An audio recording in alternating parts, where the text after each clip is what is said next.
proč existují války. Možná, že nás spolují zád, jenže pak to jak z dálky. z tvé obci žijem na pořád. Možná tu ani nechce být, možná jen věří vůdcům svým. Věří, že takhle se to musí dít, že bojuje s tím špatným.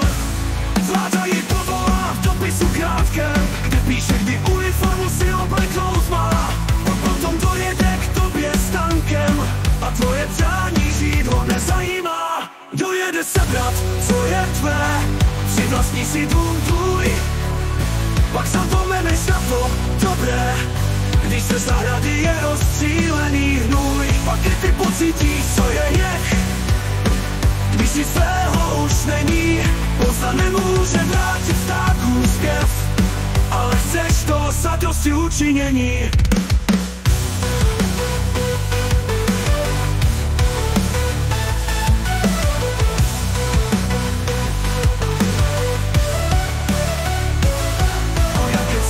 Ty najednou, i když normálně bys v lavici byl, tvesy se rychle rozplynou a konflikt se tu zrodil. To jede sebrat, co je tvé, přivlastní si dům tvůj. Pak zapomeneš na to dobré, když se zahrady je rozstřílený hnůj. Pak i ty pocítíš, co je jech, když si svého už není. Pomsta nemůže vrátit tak úspěch, ale chceš to zadosti učinění.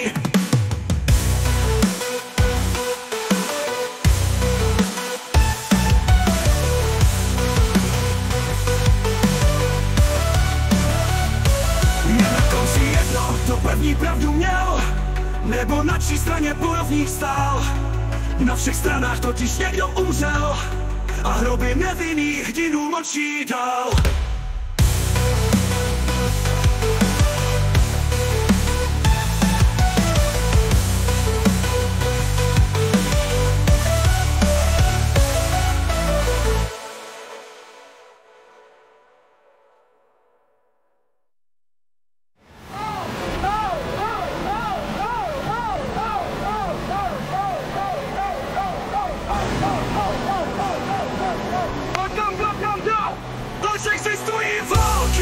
Možná, že nastolují zád, jenže paso jak z dálky. Obci žije na pořád a kopci žije na pořád.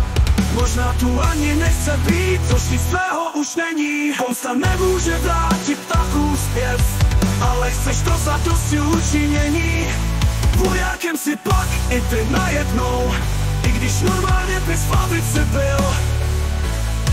Lesy se rychle rozplynou a konflikt se tu zrodil.